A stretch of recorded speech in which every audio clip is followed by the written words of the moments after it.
It is the season of love, kindness.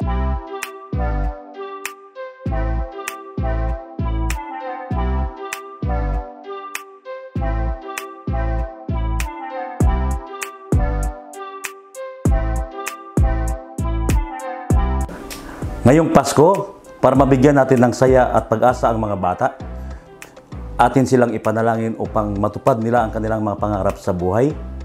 Bigyan natin sila ng regalo.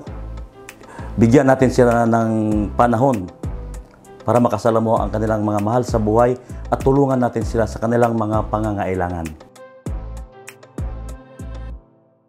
Ang message ko po for the kids this Christmas is, please remember po that it is during the Christmas season na binigay ng Panginoon ang biggest blessing niya sa atin, which is si Baby Jesus. So, para sa mga bata, don't forget as well na isa ka ding malaki and wonderful na blessing. It is the season of love, kindness. Just remember na hindi lang tuwing Pasko, dapat natin i-celebrate si Jesus, ang symbol ng love, ng kindness, but in every day. So, hindi ka po nag-iisa. The world is so much better with you in it. Merry Merry Christmas to you and to your family.